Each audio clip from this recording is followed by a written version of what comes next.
میرے ذہن میں ایک سوال بار بار آتا ہے کہ قرآن یہ کہتا ہے کہ ہم نے قرآن کو آسان کر دیا تاکہ اس کو سمجھ سکو اور یاد کر سکو، کمی بیشی معاف، لیکن کوئی ایسی حدیث یا قرآن کا حوالہ پیش کریں جس سے دل کا یہ وہم دور ہو جائے کہ دینی مسائل میں مفتی عالم جیسے لوگوں سے مشورہ کیا جائے، یا پھر کوئی نبی کے دور میں بھی اس طرح مفتی عالم وغیرہ ہوا کرتے تھے۔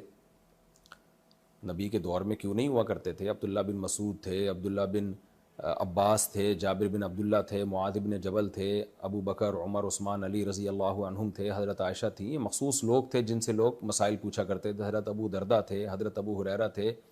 تو یہ مخصوص لوگ تھے جن کے نام انگلیوں پہ گنے جا سکتے ہیں۔ ان لوگوں سے دیگر صحابہ مسائل پوچھا کرتے تھے۔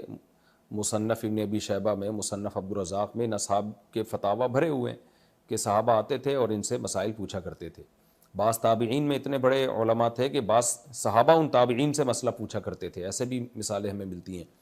تو یہ تو ایک حقیقی بات ہے۔ باقی یہ جو ہے کہ قرآن میں اللہ تعالیٰ نے فرمایا کہ ہم نے قرآن کو آسان کر دیا ہے۔ دیکھیں قرآن میں جہاں اللہ نے یہ تذکرہ کیا ہے کہ ہم نے قرآن کو آسان کر دیا، جیسے قرآن میں آتا ہے وَلَقَدْ يَسَّرْنَا الْقُرْآنَ لِلذِّكْرِ فَهَلْ مِن مُدَّكِرٍ، یہ آیت ہے قرآن کی۔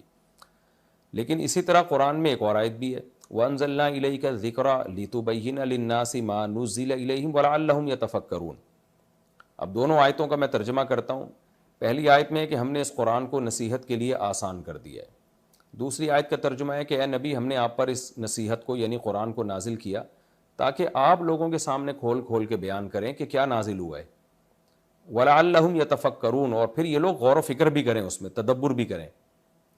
تو پہلی آیت سے پتہ چل رہا ہے کہ اللہ نے آسان کر دیا ہے، اب نبی کی ایکسپلینیشن کی ضرورت ہی نہیں ہے۔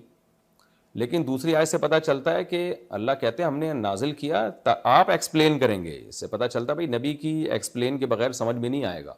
اور پھر قرآن نے کہا اتنا بھی کافی نہیں ہے، وَلَعَلَّهُمْ يَتَفَكَّرُونَ، تفکر کہتے ہیں تکلف سے غور و فکر کرنا، یہ ڈیپتھ میں جا کے غور و فکر کریں گے۔ ظاہر ہے غور و فکر وہی لوگ کریں گے نا جن کے پاس پورے قرآن اور پوری حدیث کا علم ہو، تو جن کو علماء اور فقہا کہا جاتا ہے، تو وہ بہت گہرائی میں جا کے غور کریں گے۔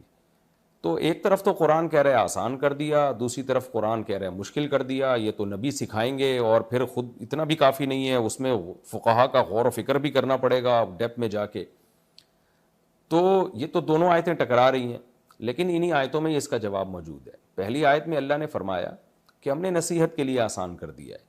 تو اس سے پتہ چلتا ہے بھائی دیکھیں قرآن کے دو قسم کے حکام ہیں، ایک ہے نصیحت، واعظ و نصیحت والے، جنت جہنم کا تذکرہ اور پچھلی قوموں کے واقعات، نوح علیہ السلام کا واقعہ، موسیٰ علیہ السلام کا واقعہ، ابراہیم علیہ السلام کا واقعہ، دنیا کی بے ثباتی کہ دنیا یہ مسافر خانہ ہے، دل نہ لگاؤ دنیا سے، شیطان تمہیں دھوکہ دے گا، یہ چیزیں نصیحت سے ان کا تعلق۔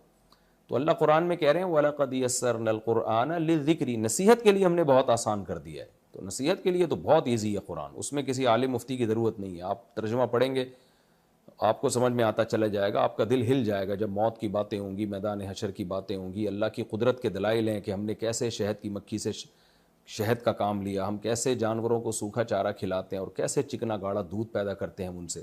یہ ساری نصیحت کی باتیں، اس کے لیے کسی عالم مفتی کی ضرورت نہیں ہے۔ لیکن دوسرے کچھ مسائل ہیں حلال و حرام کے، نماز کا طریقہ، زکوٰۃ کا طریقہ، وراثت کے حکام، یہ پھر قرآن میں ایزی نہیں ہے۔ قرآن نے جو فقہی مسائل بیان کیے، طلاق کے حکام بیان کیے، یہ علماء بیان کریں گے۔ تبھی قرآن کہتا ہے کہ لِتُبَيِّنَ لِلنَّاسِ، ہم نے نازل کیا، نبی بیان کریں گے۔ تو قرآن کی آیتیں حدیث کے بغیر سمجھ میں نہیں آتی ہیں ہمیں، اور جن میں مسائل کا علم ہے، اور پھر وہ حدیث بھی فقہا کے بغیر سمجھ میں نہیں آتی۔ بعض لوگ اپنی طرف سے حدیثوں کی تشریح کر رہے ہوتے ہیں، حالانکہ وہ ایسی تشریح ہوتی ہے جو دوسری حدیث کے اگینسٹ جا رہی ہوتی ہے۔ تو مسائل میں عوام قرآن و حدیث کو سمجھنے میں علماء کی محتاج ہے، البتہ فضائل میں علماء کی محتاج نہیں ہے، وہ قرآن سے براہ راست سمجھ میں آتے ہیں۔